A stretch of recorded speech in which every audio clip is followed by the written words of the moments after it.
रघु एक गरीब किसान था जो अपने खेत में खेतीबाड़ी करके अपने परिवार का पालन पोषण करता था। उसके परिवार में उसकी पत्नी सपना और 5 साल की बेटी अंजू थी। सपना दूसरी बार गर्भवती थी। एक रोज, सपना, मैं खेतों में काम करने जा रहा हूँ। इस बार हमारी सब्जियां बहुत अच्छी हुई हैं। अभी खेत में थोड़ा काम बाकी है, मैं खेत होकर आता हूँ। अच्छा अंजू बिटिया, तुम माँ और अपना ख्याल रखना, ठीक है? हाँ, ये तो सबका ध्यान रखेगी। अब आपके जाते ही इसकी उधमबाजी शुरू हो जाएगी और सारा दिन मुझे परेशान करेगी, शैतान कहीं की। ये सुनकर सभी हंसने लगते हैं। ऐसे ही हंसी खुशी में उनके दिन गुजर रहे थे, लेकिन उनकी ये खुशियाँ कुछ ही दिनों की थी। एक रोज बहुत तेज बारिश होती है और अगले 4 दिन तक वो थमने का नाम नहीं लेती। लगातार बारिश हो रही है सपना। इतना पानी खेतों के लिए सही नहीं है। न जाने अब खेतों का क्या ही हाल होगा। रघु का डर सही था। ज्यादा बारिश के कारण उसके खेत में पानी खड़ा हो जाता है, जिससे उसके खेत में लगी सारी सब्जियां खराब हो जाती हैं। 4 दिन बाद जब बारिश थमती है तो रघु अपने खेतों पर जाता है। वहां का हाल देखकर वो घबरा जाता है। रघु रोता हुआ घर चला जाता है और सपना को सारी बात बताता है। कोई बात नहीं जी, एक दिन सब ठीक हो जाएगा। आप बैठिए, मैं खाना लगा देती हूँ। सपना रसोई की तरफ जा ही रही थी कि तभी उसका पैर फिसल जाता है और वो जमीन पर गिर जाती है। आह आह आह, मेरे पेट में बहुत दर्द हो रहा है। अब तुम घबराओ नहीं सपना, मैं तुम्हें अभी अस्पताल ले चलता हूँ। अंजू, जा बेटा, पड़ोस के बिरजू काका को बोलो अपनी बैलगाड़ी निकालें। अंजू जल्दी से बिरजू काका को बुला कर ले आती है। वो सपना को बैलगाड़ी में बिठाकर अस्पताल ले जाते हैं, जहां डॉक्टर इमरजेंसी में सपना की डिलीवरी करते हैं। देखिए, आपकी पत्नी ने एक बेटे को जन्म दिया है, लेकिन उन दोनों की हालत बहुत खराब है और उनका बचना मुश्किल है। ये सुनकर रघु रोने लगता है। फिर बिरजू काका उससे कहते हैं, तू परेशान मत हो रघु बेटा, पास के ही गांव में नदी किनारे एक बहुत पुराना मंदिर है। सुना है जो भी वहां जाता है उसकी सारी मनोकामनाएं पूरी होती हैं।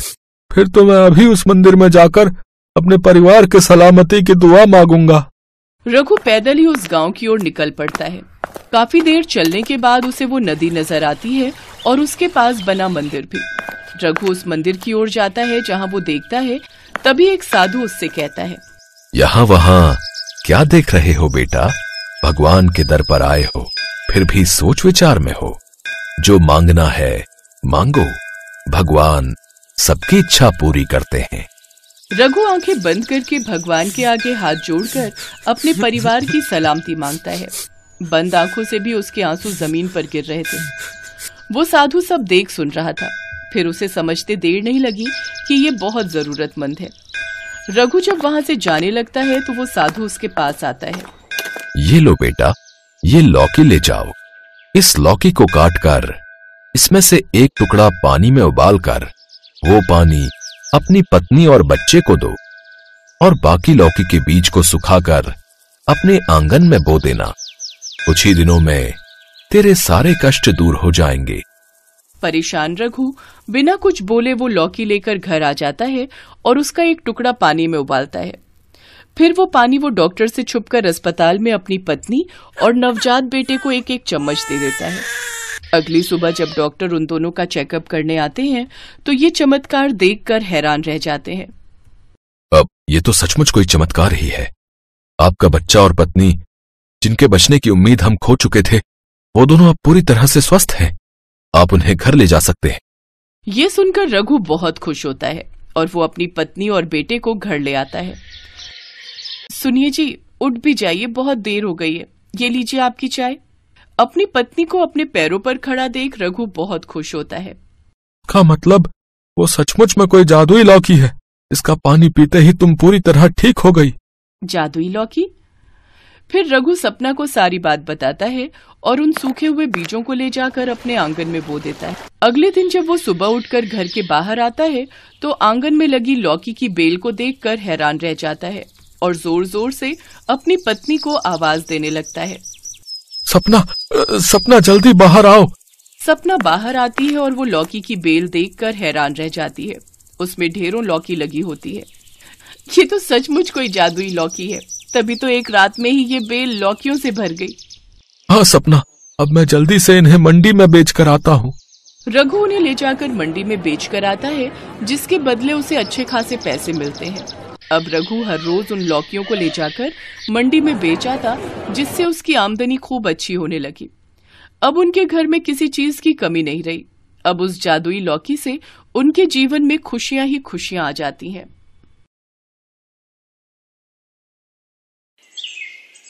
भागीरथी गांव में पूर्वी अपनी सास सुषमा के साथ रहती थी। पूर्वी की शादी को अभी 2 महीने ही हुए हैं। उसका पति प्रवेश शहर में दिहाड़ी मजदूरी का काम करता है। शादी के महीने भर बाद ही प्रवेश शहर काम के लिए लौट गया, जबकि पूर्वी गांव में ही अपनी सास सुषमा के साथ रहने लगी। एक रोज, अरे करम चली, ना जाने वो कौन सा मनहूस समय था जब मैं अपने बेटे के लिए तुझे ब्याह कर ले आई। तेरी माँ ने तुझे खाना तक बनाना नहीं सिखाया। ना तो सब्जी में नमक है और ना रोटी गोल है। पता नहीं कहां से हमारे पल्ले पड़ गई। सुषमा अपनी बहू से कभी खुशी नहीं रहती थी। वो हमेशा उसे किसी न किसी बात के लिए ताने देती ही रहती थी। पूर्वी एक गरीब परिवार से थी। वो शादी पर अपने साथ कुछ भी दहेज नहीं लाई थी। सुषमा उससे घर के सभी काम लेती। फिर भी सुषमा पूर्वी को कभी उसकी गरीबी के लिए ताने देती तो कभी उसके बनाए हुए खाने में नुक्स निकालती। बेचारी पूर्वी इन सब से बहुत दुखी रहती थी। और फिर एक दिन, अरे नास पिटी, ये तूने कैसा खाना बनाया है? सब्जी जली हुई है और कच्ची रोटियां हैं। तेरे मायके में खाते होंगे ऐसा खाना। मेरे यहाँ तो नहीं चलेगा, समझी? चल निकल जा मेरे घर से। माँ जी मुझे घर से मत निकालो। मैं सच में अब अच्छा खाना बनाना सीख लूंगी। पहले तू अपनी माँ से खाना बनाना सीख, उसके बाद ही मेरे घर आना, समझी? बेचारी पूर्वी रोते हुए अपने मायके जाने लगी, लेकिन उसका घर काफी दूर था। पैदल चलते चलते वो काफी थक गई। फिर वो एक पेड़ की छांव में बैठ गई। उसे चलते चलते काफी जोरों की भूख लगने लगी। मुझे तो बहुत जोरों की भूख लगी है। अभी तो मायका बहुत दूर है। वहाँ पहुँचते पहुँचते तो मेरी हालत खराब हो जाएगी। मेरे पास तो पैसे भी नहीं है। काश कि मैं अपने साथ कुछ खाने को ही ले आती। अब मैं कैसे अपने घर तक पहुँच पाऊंगी? काश कि मेरे पास नोटों की गड्डी होती और कुछ खाना होता। उसके इतना कहते ही नोटों की गड्डी और खाने की थाली उसके सामने प्रकट हो जाती है। अरे ये पैसे और खाना कैसे आया? तभी वो जिस पेड़ के नीचे बैठी थी उसमें से आवाज आती है, बेटी, ये खाना और नोटों की गड्डी मैंने तुम्हें दी है। पर ये कैसे संभव है? भला ये पेड़ रोटी और खाना कैसे दे सकता है? बेटी, मैं एक जादुई पेड़ हूँ और मैं किसी की भी कोई भी इच्छा पूरी कर सकता हूँ। तुमने अभी खाने की और नोटों की गड्डी की इच्छा जताई थी, इसलिए मैंने तुम्हें ये सब दिया। लेकिन तुम इस जंगल में क्या कर रही हो? तब पूर्वी ने अपनी दुख भरी दास्तान उस पेड़ को बताई। बेटी, तुम मेरे तने से चकला बेलन बना लेना।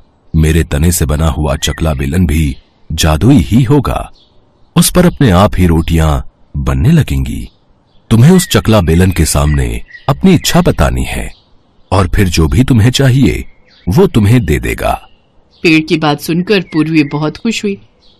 उसने पहले पेट भरकर खाना खाया और फिर उस पेड़ ने उसे अपना तना दिया। उसे देखकर पूर्वी सोचने लगी,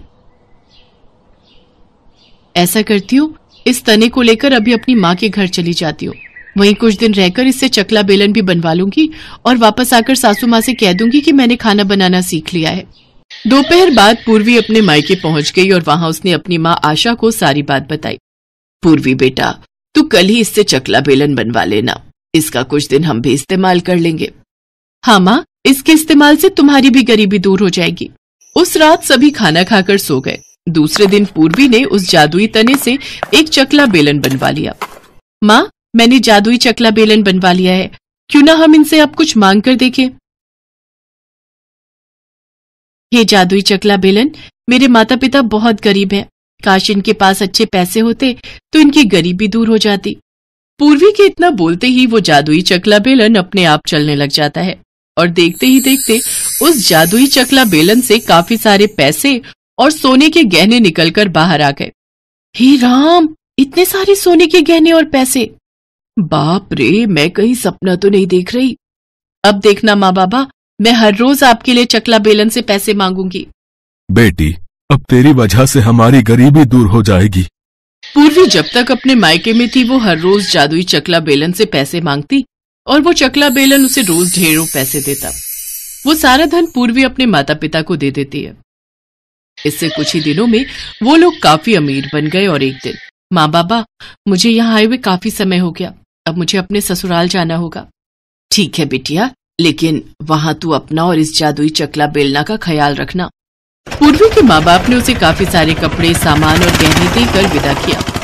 अपने साथ सारा सामान लेकर पूर्वी अपने ससुराल पहुंची।